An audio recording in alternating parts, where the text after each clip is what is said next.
Welcome to the Gottesdienst crowd, where we foster confessional integrity, liturgical preservation, and preaching that doesn't stink. We believe that the historic liturgy of the divine service is more than mere cobwebs of antiquity, but it is a true treasure of the Church to be dusted off and brought down from her attic to be enjoyed. So let's get dusting. Welcome back to the Gottesdienst crowd. This is Jason Broughton, your host. Today we have back with us Larry Beane. He's the pastor of Salem Lutheran Church in Gretna, Louisiana. He is a prolific blogger, not only on the Goddess blog, but his own blog, Father Hollywood. And he is the sermons editor for the print edition of the Gottesdienst magazine. Welcome back, Larry. Thank you, Jason. It's always a great pleasure. Yeah, it's good to have you back on. It's been a while. We had a hiatus, but now that Father McCall is taking some stuff off my plate, man, it makes it so much easier to schedule things with people and start pumping things out again. It's outstanding, and I congratulate you on that, because I know our readers really appreciate the podcast. So if you do appreciate the podcast, speaking of which, a shameless request for your help, you can become a patron. Go to patreon.com/Gottesdienst, and you can become a patron for as little as $1 a month, and you will help to ensure that these things keep being kicked out. So please visit patreon.com/Gottesdienst. All right, so today, what we are wanting to discuss, or what I proposed to you, was something that we're hearing a lot more about in the news and in social media, and it's a term, cultural Marxism.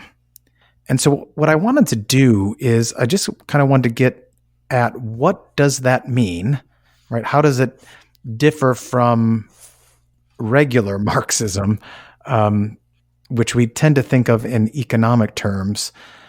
So what is cultural Marxism? How does it differ from regular Marxism? How pervasive is it in our culture? What are the things that we need to be looking out for as pastors and laity? And to what extent should we be discussing these things and either promoting or deconstructing them to lay out for the Christian in our pew what they need to be aware of? So could you take us through some of that?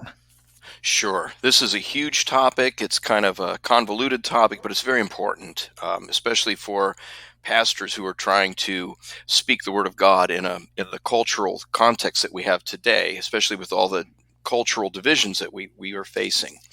Navigating today is, I don't know, it's become like hyper active in kind of every sector, and it just seems like everyone is on hyper alert. Oh yeah, and it's not just pastors too. It's parents, teachers. There's a huge generational and racial component to this, and I think we really do need to be aware of this. We can't afford to be naive about it. We need to know what's going on, and we need to know the anthropological and theological parts of it as well. So I'll just jump right in. Cultural Marxism is, in a sense, it's different than economic Marxism, but they have the same economics, but it's really Marxism through a different lens. It's sort of a different theoretical way of explaining why we need to become socialists in a way. So does it carry with it the same presuppositions as Marxism? And maybe what are those presuppositions? Yeah, it really does. But again, it's kind of a different approach. Instead of coming at it through the conflict between the bourgeoisie and the proletariat, this is classical Marxism right out of the Communist Manifesto. Marx envisioned explaining the world in terms of the conflict between the workers and the owners, to kind of simplify it a little bit. Mm-hmm. So you have the people working in the factory slaving away, and then you have the fat guy with the top hat who's oppressing them. Okay, this was Marx's worldview, and so cultural Marxism, and I'll explain why. Instead of looking at the world through that lens, they've shifted it a little bit. Instead of proletariat and versus bourgeoisie, it's the oppressors versus the oppressed. And many times this is expressed through race, through gender, through sexual preference. This leads to what is known as intersectionalism, which is kind of to see the world through this matrix of all of these various categories of being oppressor versus oppressed. And the idea is, they still want to get to the socialism. They still want to upend the economics. They still want to upend the cultural realities, but they want to do it through a different tactic rather than trying to get the workers to revolt and take over the factories. They're using mainly academia and media to create a new narrative about what it means to be to be of a particular race, a particular sex, a particular gender identity, or what have you. So, presuppositionally, this idea of oppression carries through not only from regular Marxism, is what I'll call it, and cultural Marxism, but also then this inherent conflict, and through conflict, then progress is it kind of a Hegelian understanding of thesis, antithesis? They collide, and then you get a new thesis. Yeah, it really is. It's really Marxism. It's classical Marxism, just presented, packaged in a different way. It's a sort of a different philosophical underpinning to get to the same thing. And I think what we really need to do is just a quick review of Karl Marx. Karl Marx, of course, wrote the Communist Manifesto with his buddy Engels in 1848. And, he didn't invent socialism. It was already around, but he sort of codified it into this, under the rubric, we call it communism. It's his view that by looking at the world through this lens of workers versus owners, and then, fomenting revolution to where the workers would take over the factories and where the peasants would sort of take over the country and overthrow the state, you would have ordinary people, democratically ruling instead of having government, or instead of having, rulers over them in that sense. And so, again, Marx's view was, once this socialism happens, once we're sharing everything, the means of production mainly, the factories, the land, cannot be owned by an individual. They must be shared. And once we have that, the capital. Yeah, the capital, exactly. Those kinds of things are not. It's a move away from private property, and the end goal is what he called communism. The end goal is to where we have literally a new man, a new Adam, in a Garden of Eden, where there will be no need for private property because there's superabundance of everything. So there'll be no greed, because we'll have a new man who's been educated, who's been purified through eugenics, through social conditioning. We will have a new man, like a new creation right out of Christianity, only without Christ. And so we won't need money, we won't need police, we won't need the state, we won't need any of this. We will live in a literal utopia. And this was Marx's anthropology. And I think it's really, really important, because a lot of people don't know this. But Marx, he was Jewish, but he was raised as a nominal Lutheran in the state church. And he repudiated Christianity as a young man, and he literally became a Satanist. He wrote hymns to Satan. He wrote poetry. There's a great book by Richard Wurmbrand, Romanian Lutheran pastor who spent years in communist prisons. It's called Marx and Satan. It was published in 1976. And there's a brand new book out written by a Roman Catholic named Paul Kengor, called The Devil and Karl Marx. It came out in 2020. It's getting a lot of press. So this is very important to understand the Marxist anthropology here. It is an anti-Christian. It is a satanic anthropology. It's proposing we can have a Garden of Eden without Christ. All right, so this is very important to understand. But Marx viewed the pathway to this utopia was through revolution. All right, and what happened was they attempted a bunch of revolutions in 1848, and a lot of them they just failed. And a lot of these mainly German communists fled Germany, and guess where they came? They came to the United States. A lot of them. And in fact, many of them got positions in the Republican Party, which was the left-wing party at the time. So they became kind of influential from that wave of immigration. And remember, this is about the time that the Missouri Synod folks came over. And this is why Walther actually wrote an article about socialism and communism, because this was a thing among German Americans at the time. Now, what happened was when the revolutions didn't work out in 1848, and the revolutions just weren't even happening anywhere else. So the socialists started to think in terms of evolution instead of revolution. And example is in England, English socialists formed the Fabian Society in 1884. And they were also the Fabian Society was instrumental in founding the Labour Party in England. The Labour Party is a socialist party. They're not just they're the sort of the left party. They're the Democrats or whatever. They are a socialist party. They sing a hymn to the red flag when the party meets. But anyway, the Fabian Society was sort of an academic group, and their logo was literally a wolf in sheep's clothing. Because what they wanted to do was implement socialism by evolution rather than revolution. And they later changed their logo to a tortoise because they thought that the wolf in sheep's clothing had some negative connotations. Really? But this, what's great, this sounds like sort of wacko conspiracy theory stuff, but you can go to Wikipedia and look up the Fabian Society. It's all right there. Including the logo, the wolf in sheep's clothing logo. I think it's at the London School of Economics in the library. There's actually a wolf in sheep's clothing window in honor of the Fabians. Again, this was 1884. So think about where we are. We're moving towards the 20th century.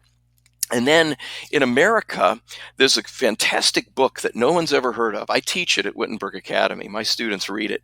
It was a book that came out in 1888. Called Looking Backward, and it's a science fiction novel by a guy named Edward Bellamy, who was a socialist.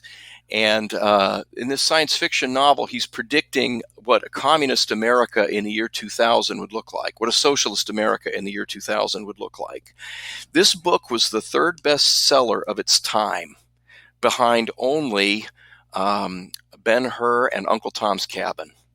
This book was hugely influential. It shaped the progressive movement that took over both parties in America. This was the book that did it, and almost nobody today has read it. It is a remarkable book. It's so revealing. But again, it promoted this theme of socialism through evolution, not revolution. And as a result of this book, they started these Bellamy clubs all over America. Woodrow Wilson and John Dewey, two hugely influential people, they cited this book as the most important book they've ever read. These Bellamy clubs became known as nationalist clubs, and they were nationalists and they were socialists. And you can kind of see where this is going. And get a load of this. Is this like reductio ad Hitlerium? I'm telling you. Well, it's so here, and get a load of this. The Pledge of Allegiance. We think of this as a conservative thing, but it really wasn't. It was Edward Bellamy's. Edward Bellamy was a defrocked pastor, by the way, because these crazy Marxist ideas got him thrown out of the Baptist church, and his cousin Francis Bellamy was in on it as well. They were promoting the ideas together. Francis Bellamy wrote the Pledge of Allegiance. And when you originally did the Pledge of Allegiance, you held you saluted the flag with a stiff arm salute, a Nazi salute. You can Google it. You can see old pictures in schoolhouses of little American children raising their arms in this fascist salute to the U.S. flag. And this was happening, and it was only at World War II that they changed the salute, that it became a hand over the heart thing, because it became kind of embarrassing. Um, but anyway, these You think? I know this is mind blowing, but these nationalist clubs became really popular all over America, and socialism itself became very popular. But again, it's not this kind of revolutionary thing, it's the evolutionary model. And the book, Looking Backward, kind of explains where companies would just get bigger and bigger and bigger to where one big company like Amazon would own everything, and then the government would just take it over. So you wouldn't need to have, a violent revolution.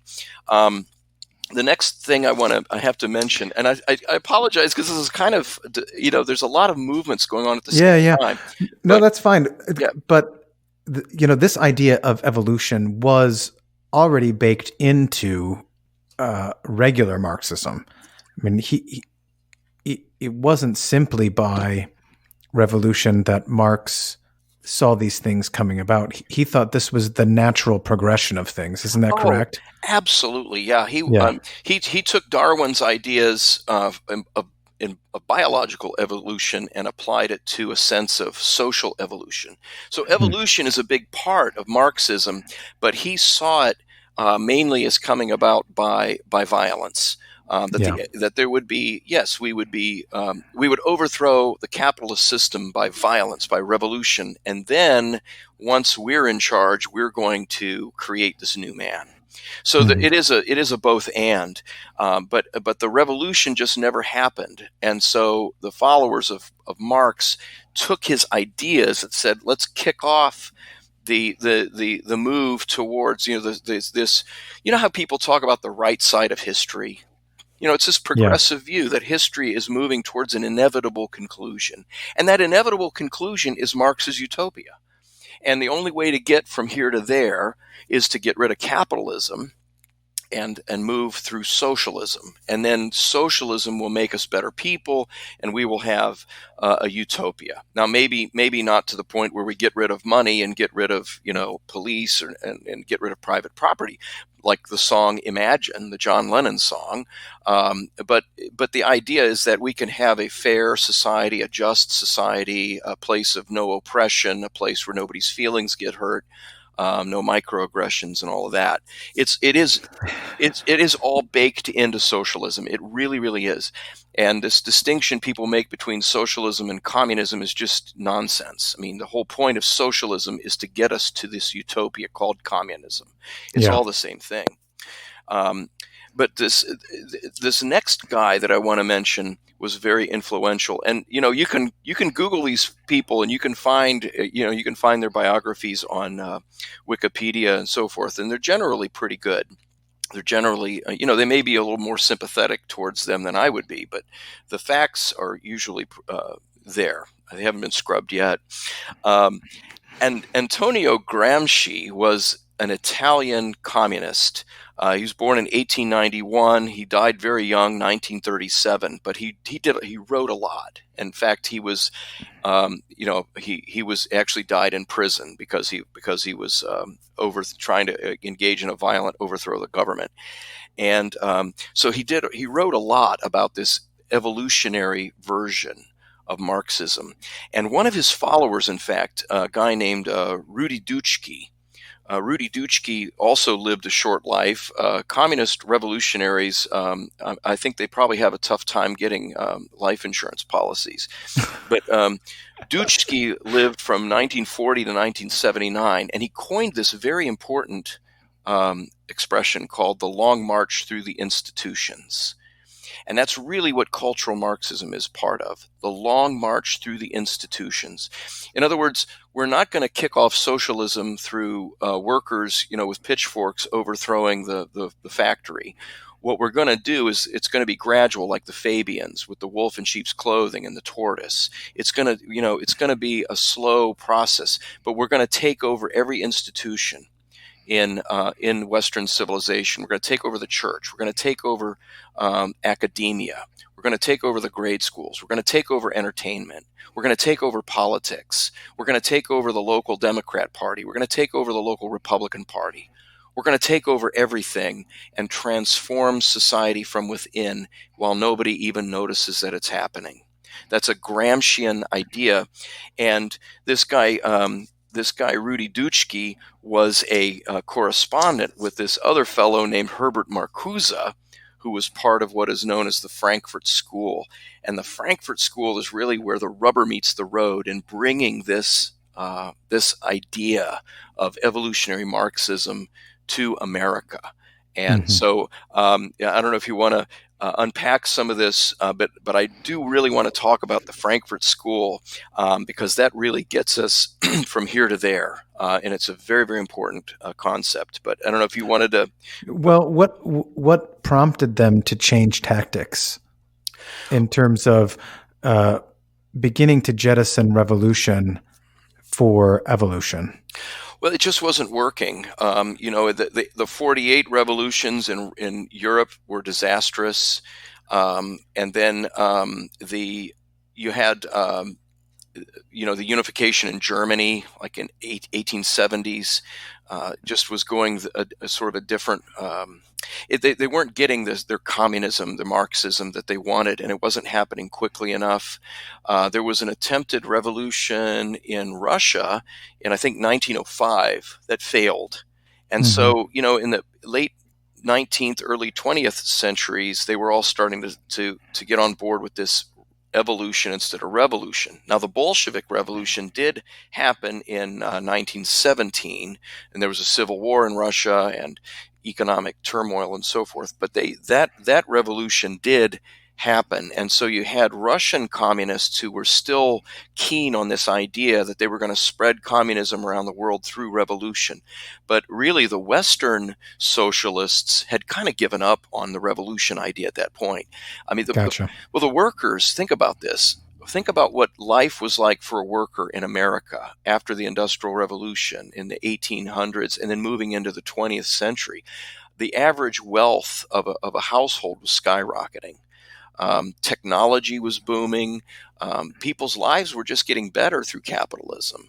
So there was no revolutionary fervor among the workers. And you had labor unions as well. Labor unions kind of pacified the workers, whereas many communists were saying that the labor unions are a bad idea because if the workers are getting more money, they're not going to be revolutionary.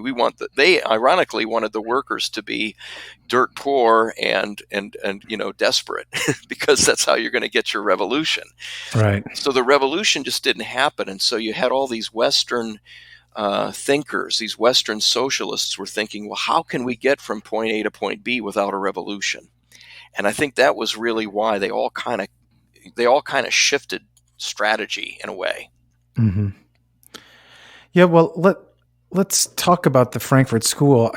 At some point, I'd like to know why it is they had this grand utopia and this different anthropology for kind of post-revolution or post-evolution. But, so it was a kind of a rose-pictured anthropology. But prior to that, it seems like they had a very negative anthropology that, greed and mankind and capitalism this is like mankind at his natural state. I guess I'm struggling to grasp with how they could reconcile those two. Yeah, they did not believe, as Marx had jettisoned his Christian faith. He did not believe in original sin, according to Christian theology. But what he saw was mankind was greedy. Well, why? Well, because of private property. Because some people are haves and other people are have-nots, and this is unfair and unequal. And as long as you have that situation, you're going to have conflict and strife, and then the haves are going to lord over the have-nots and oppress them. So that was kind of baked into Marx's theories and his anthropology. But so in his mind, how do you get rid of the problem? Well, if you get rid of private property and make sure everybody's equal, if you get rid of capitalism so that you can't have people owning the means of production, but we share it. It's sort of like, in a family, you teach your kids to share, And so if we just kind of do that on a grand scale, well, people are, first of all, nobody's going to do that. I mean, a factory owner is not going to willingly say, "Oh, I'm just going to give my shares to all the workers." So this is where the idea of revolution has to happen. The idea there's more of us than them. We're going to march in there with guns, and we're going to put them against the wall and take over. And then we're going to do that with the state as well, overthrow the kings. Because remember, this is pre-World War I. The world was primarily monarchical and aristocratic, the political systems. That changed after World War I. But pre-World War I, the idea was if we just overthrow the king and establish kind of a republic, and they did look to the French Revolution, to the Jacobins of the time as for inspiration on this. But the idea is violent revolution is the way to go. And then once we do that, we can work on man to make him better through education, through and the idea of science too. Science is huge among Marxists because, okay, why do we have shortages? Why is there more demand for bananas than supply? Well, we just need science. We'll create greenhouses and new ways to manufacture bananas and grow them. We'll come up with new ways to run factories. We'll have so many cars out there. There will literally be cars on every street corner, and nobody will need to own one. You'll just go and pick one up, like the blue bicycles, right? You'll go grab the blue bicycle on the corner and ride it around, and and everybody will be so rich that you won't even need money anymore. You'll just, you won't have to worry about possessing anything because there's a superabundance because of science, because of we're going to apply science to manufacturing. And this was a big, huge part of Marxist economics. But again, it's really moving towards, everybody wants the Garden of Eden. It's just, how are we going to get there? Gotcha. The devils are in the details, right? Sure. So the Frankfurt School. Yes, what happened was in Germany, there was a lot of interest in this kind of research. So they started this at the University of Goethe in Frankfurt. They started an Institute for Social Research. Okay, and they were all socialists, and they were trying to figure out, okay, how can we bring about an evolutionary form of socialism? And in the 1930s, this school began to promote what they called critical theory. The idea is that the reason that the capitalists run everything is because they have a narrative, right? They have stories, they have their histories. What if we rewrote those histories? What if we were critical of everything? What if we said everything they say is good, we say is bad? They say, liberty and having the right to own things is good. What if we said that's bad? What if we criticize everything about these sacred cows of Western civilization? And so this idea of this is where critical theory comes from, and critical race theory is a subset of critical theory. And it became involved with deconstruction, deconstructing these ideas and reconfiguring these narratives. Well, something happened, of course, in Germany in the 1930s, as we all know, and so something happened. You sound something happened. We're not allowed to. We'll get censored if we say, the Hitler word or the Nazi word or something. But you sound like a particular Minnesotan exactly. House of Representatives. Something happened. Some guys did some things. I remember that in 2001. Some people did some stuff. I remember that. Well, some people did some stuff in the 1930s, and so what happened was the advocates of the Frankfurt School. It's not a school; it's a school of thought. It's an academic school. They had to flee. They fled Germany, and they came to America, and they found a home at Columbia University in New York. And so they've been there ever since. And, some of the big names a couple of the big names anyway, I mentioned Herbert Marcuse. He was huge in the Frankfurt School. Mm-hmm. And Erich Fromm, the philosopher and thinker, he was part of the Frankfurt School. And they wrote voluminously, and they continued down this pathway of critical theory. But they did it in the English language and in America. So really, it just gave them a bigger microphone, and they became really influential among academicians, and they became influential in education. Okay, so remember the long march through the institutions. They have to take over the schools. And the schools were a very, think about it. In the 1950s, what was going to school like in America? Okay, you started your day with the Pledge of Allegiance, and you had the picture of the president on the wall, and everything was about free enterprise and capitalism. They didn't talk, you didn't have teachers promoting communism in the 1950s in school during the Cold War, No, they were practicing bomb shelters. Exactly. Yeah, it's funny because, but in a very short time, a short period of time, you had a sort of the radicalization of the 1960s, and socialism starts to work its way into youth culture. Well, how did that happen? Is that just spontaneous and grassroots, or was this kind of by design? Again, the long march.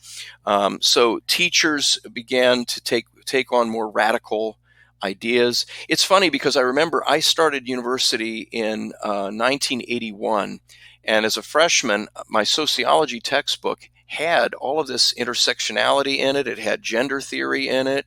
It had, all of this modern stuff that we're reading about, and everybody's going, this is crazy. Where did this come from? 1981, it was being taught in university. We all laughed at it. This idea that there's really no such thing as male or female, and everybody's on a sliding scale, and there's gender identity. I learned all that stuff as a freshman. But now it's all been mainstreamed, stuff that we thought was just silly and ridiculous. The idea of systemic racism, that was all being taught back then. And that comes from the critical theory promoted by the Frankfurt School. You can just connect the dots. And before I forget to mention it, Marilyn Heine, let me see, I'm trying to grab the name of not Marilyn, I'm sorry, Melinda. Melinda Heine is a Lutheran educator. She and her husband both were very big in classical education in the Missouri Synod. But Melinda gave a fantastic paper at the CCLE Conference in 2018 called The Roots of Progressive Education. And she connects all the dots from the Frankfurt School, the critical theory, to modern progressive education. She names names, she gives places, she backs everything up. It's a great paper, and it's available. It's on YouTube, actually. It's not a video; it's an audio only. But if you go to YouTube and you type in the roots of progressive education, and it's Melinda Heine from the year 2018. It's a 3-part lecture given over 3 days, like an hour each. But that really lays out. If you're wondering, where did all this stuff come from? Why are all these college students so radical? Where did Antifa come from? My gosh, why are they running around with hammers and sickles? Well, it happened right under our noses. It's the classic Fabian model of the tortoise. They were teaching this stuff all along incrementally, and we were asleep at the switch, and that's the problem. Mm-hmm. So, well, I will try to include that link in the show notes. Yeah, that's a great idea. I think it would be really, really helpful, and I'll help you find that. All right, so that's that's where we're at. Obviously, there's a bunch that happened in between Frankfurt School and now, but I think you've kind of laid the foundation pretty well in terms of we're seeing this play out at a grander scale. You said that the Frankfurt School, or that Gramsci and Marcuse, these guys wanted to have the slow march through the institutions. So you have the school institution, you have the institution of the media, the institution of government, of the family, and of the church. In what ways, I guess what I'd like to kind of focus on is, in what ways does this touch our families and our churches? That's a great question. Think about the battle for the Bible in the 1970s in the Missouri Synod, which was it was part of a grander war against traditional Orthodox Christianity that was going on across the church. But think about our own little Missouri Synod world. What was happening in the 1970s and in the 60s leading up to it? It was this critical theory. We're going to be critical about the scriptures. We're going to question the narratives that are being taught about Orthodox Christianity. That was part and parcel of this march through the institutions. And most of the mainstream, mainline Christianity was taken over by the critical elites. And they made a strong attempt in the Missouri Synod. They took over a good bit of the St. Louis Seminary. Fortunately, that trend was arrested and put down. And the Missouri Synod today, bears the fruit of siding against the critical theory in favor of the Orthodox Christianity. But you see the casualties all around. The ELCA, also like the United Methodist Church. I mean, when I was a kid, these were conservative churches, especially the Methodist Church. They were, they weren't, crazy-eyed communist types. I mean, they were, just normal Christians who, taught normal Christianity. But even in Methodism, there are sort of roots of progressivism in their history that made them, I think, more open to a takeover. But this was a hostile takeover by critics, and we see it, and now we're even seeing it in evangelicals. I'm shocked. I grew up in the Baptist church, and my friends were all pretty much Baptist. They were extremely conservative. During the battle for the Bible, the Baptists sided with the Missouri Synod in favor of the scriptures. But even the Southern Baptist Convention today has a huge component of social justice in it, which is really just one manifestation of cultural Marxism. And so now we're seeing it, and I think we're seeing some of it coming to the Missouri Synod as well. That's kind of what I wanted to explore a little bit. I mean, despite the interdiction that we saw in the 1970s, it seems as though it's not like this goes away, right? It's like it just rears its head in a different manner. It's like the seven-headed Hydra. Absolutely. Yeah. You cut off one head and two more grow in its place. Well, and think about it. I mean, Marx, the idea of the factory workers revolting against the factory managers is kind of a crazy idea. I mean, who's going to do that? And then in the the Missouri Synod, we had a very strong ethos of the Bible as God's word, and that's ultimately, I think, why the higher critics were turned away at the gates, so to speak, in the Missouri Synod. But now, since these are now being manifest through the lens of race and equality, this is a much more insidious and more difficult battle that we're going to face, because nobody wants to be accused of racism. And so, critical race theory questions the narratives, and this is where we're getting these terms like whiteness. If you're white, you're part of a systemic problem against people of color. You're the oppressor, and people of color are oppressed, and white privilege. Oh, the whole thing. That's just pure critical race theory, critical theory, Frankfurt School, cultural Marxism. It's the same thing, just using different terms and different emphases. And what I fear is a lot of times, I think people in the Missouri Synod, they're good-hearted people. Okay, we don't like racism. We do believe in that everyone is equal before the law. Everyone is, that the Christian church transcends tribe and tongue. We are appalled when we see actual racism. And so the idea is that now if the barometer of not being a racist means you accept these doctrines of critical race theory, that's going to be a tougher one to fight, because people are going to say, well, I don't want to be a racist. I'm not a racist, and I don't want people to think I'm a racist. But this division, we're going to create a conflict between black and white. We're going to create a conflict between male and female. We're going to create this conflict between straight and gay. And so this is this sort of this social, the ripping of the social fabric based on ginning up narratives of oppression. We're seeing it in the church. I mean, there's a Facebook group. I think it's called Lutherans for Racial Justice or something like that. And we've talked about this before. We've seen an ongoing discussion where one of our Lutheran high schools, the pastor there gave a very good and Christian and godly reflection on the George Floyd situation and what transpired. And he was pilloried and essentially called a racist. And people were traveling a long way to come to the school and picket. And the students are being encouraged to form, radical groups to accuse the school of racism.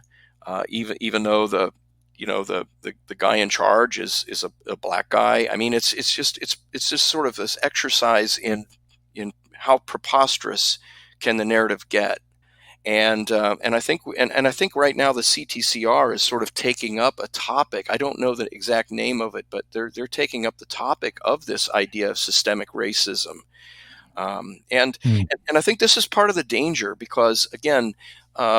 According to academicians, racism is a sin that can only be committed by white people, and it's a sin that if you're white, you are involved in it because you're part of a system.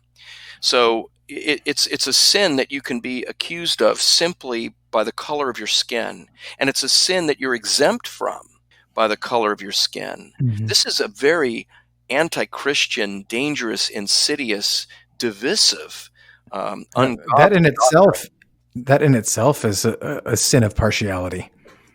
Absolutely. I mean, but by changing the word, you see, we'll change bigotry or partiality, whatever. We'll call it racism, and then we can define what racism means, and we can build mm-hmm. right into the definition who can be guilty of it, and who must be innocent of it, mm-hmm. and this can only create a wedge between people and create hostility within the church. This is an ungodly thing, and the scripture certainly never teaches anything of the sort.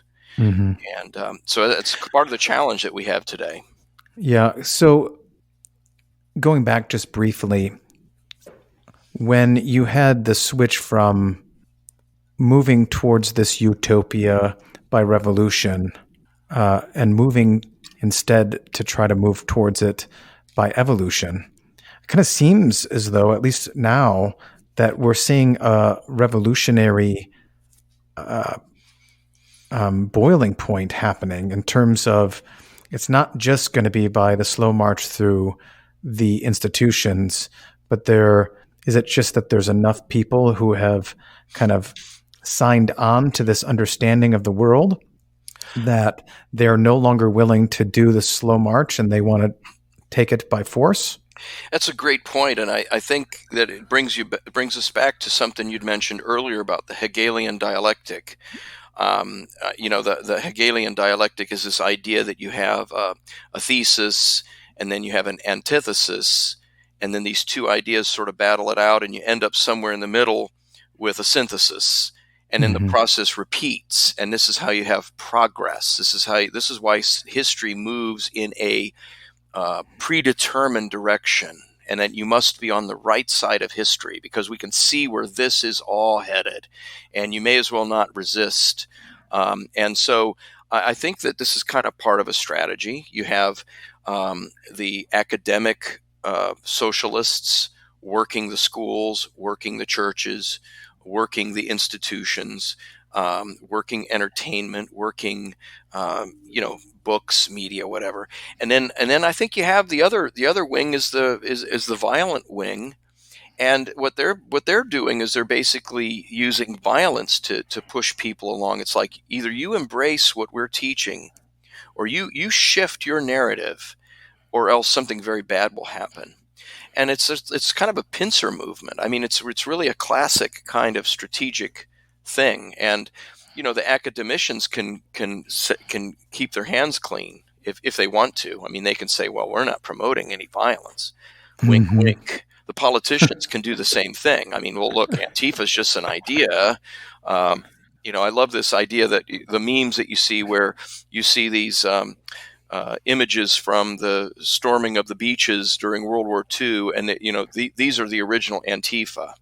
There's kind of this appropriation of World War II veterans who were by no means, communist, Marxist revolutionaries who didn't believe in any difference between men and women. I mean, but taking this archetype in history and then trying to convert that into a modern day Antifa, it is a classical. It's a classical way in which narratives are used. Truth, falsehood, it doesn't matter. What matters is the story. And if you can tell your story, if you can redefine a World War II soldier as the punk in the street throwing a Molotov cocktail at a church, you can equate the two. It's a very classic socialist way of navigating from point A to point B. Yeah, it's a form of equivocation.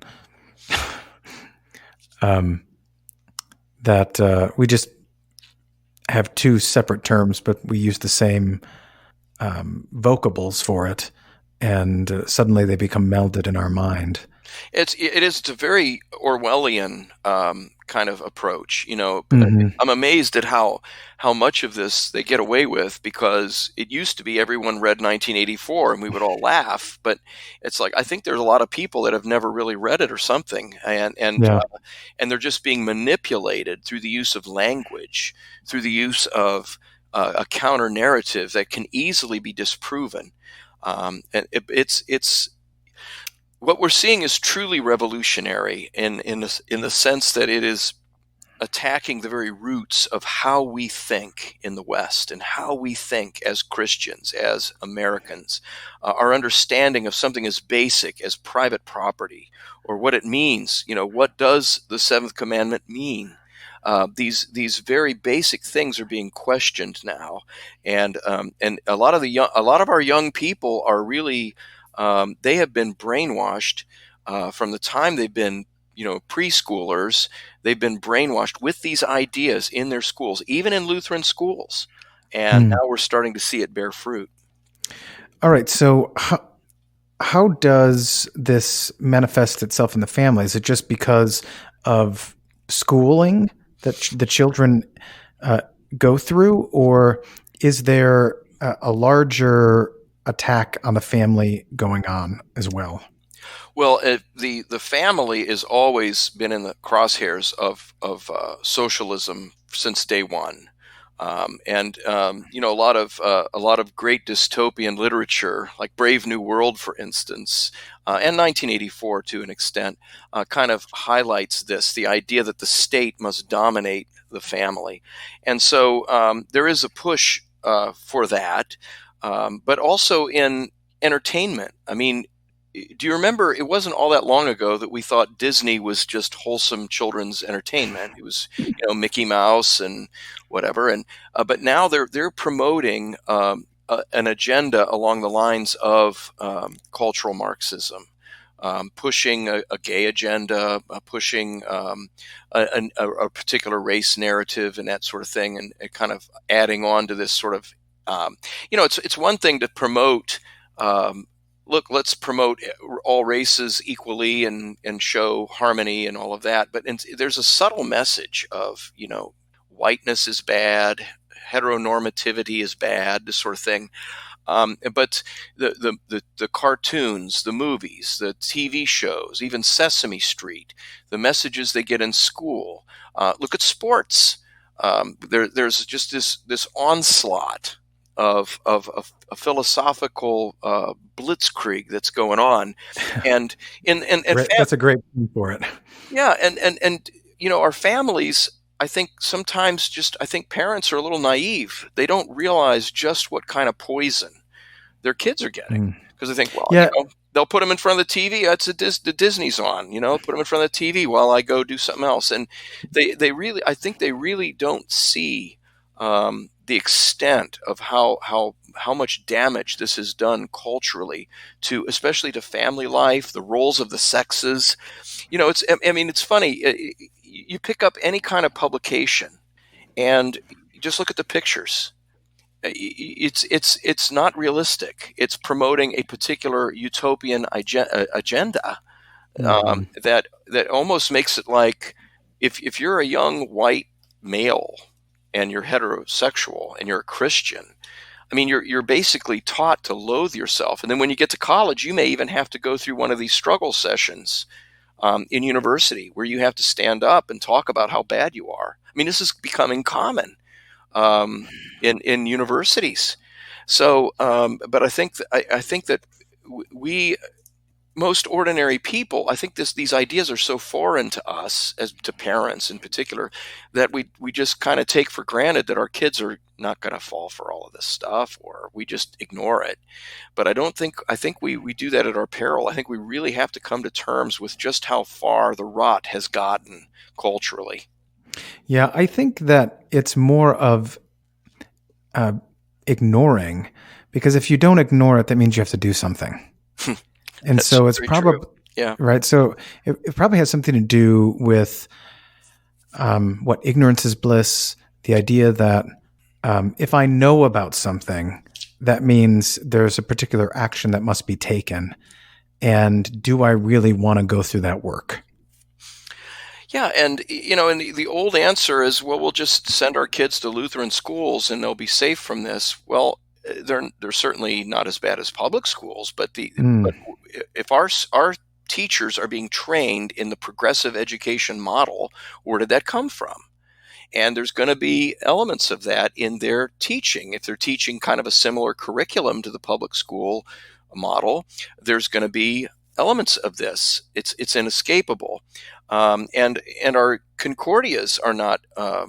Our Concordia University system is not exempt from this. I mean, I know we've had a couple of Concordias that had open, clubs promoting homosexuality and other forms of non-heteronormative sexuality, to put it in a polite way.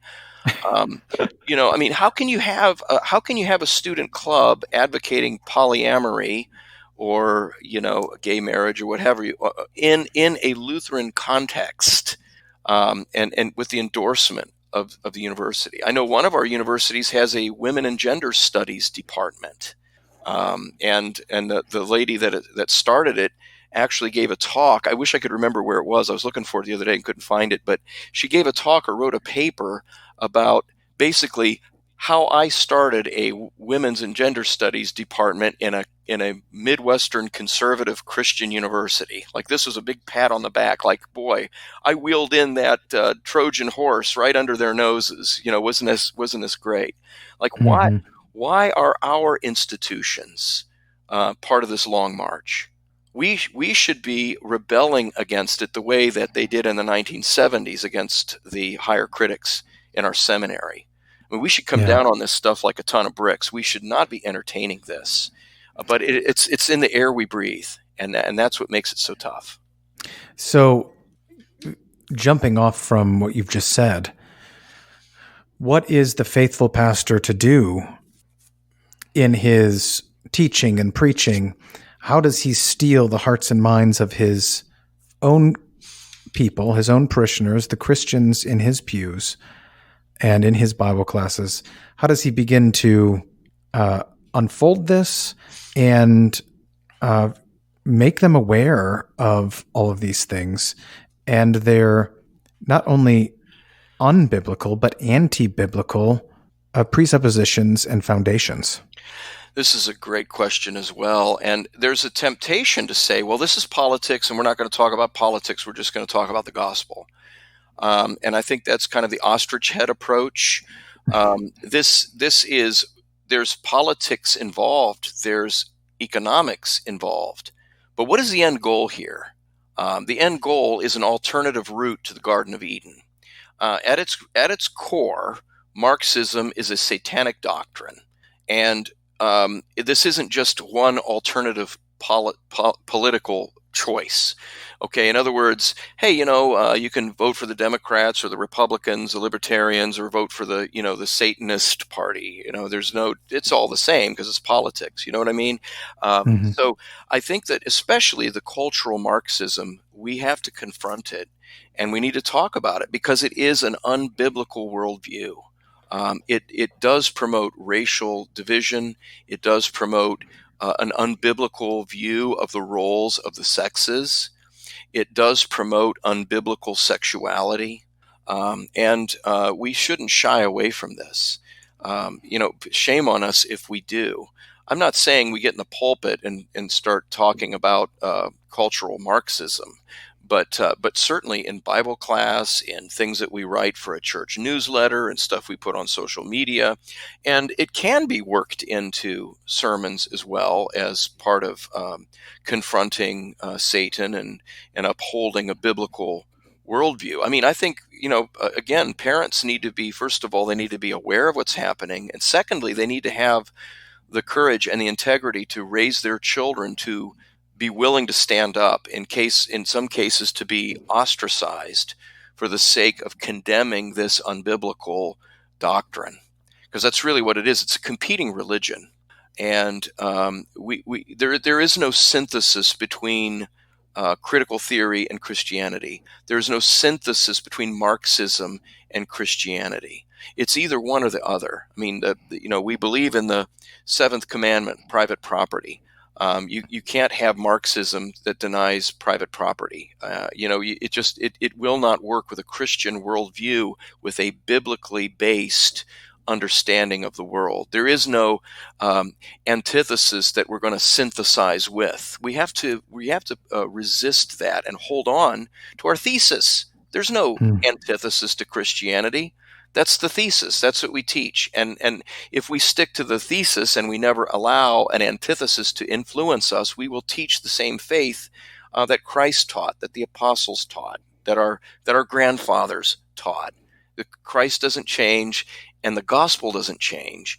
But we have to understand these cultural and social influences are targeting the church. They see the church as one of those institutions that's a speed bump on their path to a godless utopia.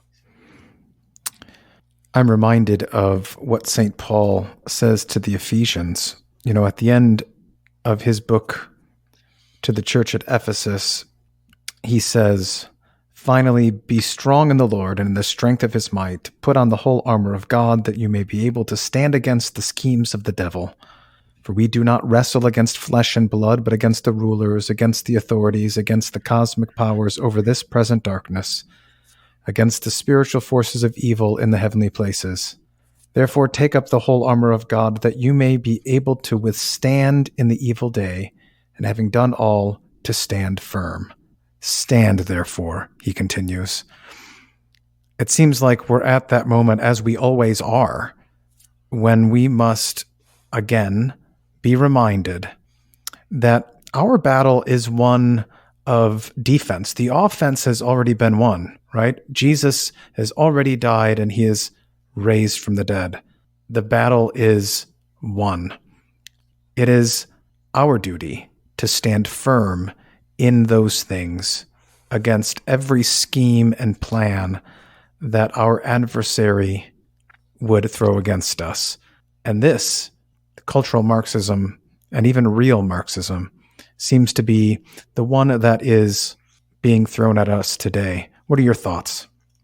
No, I completely agree. We are the church militant, and we have to understand that we are at war.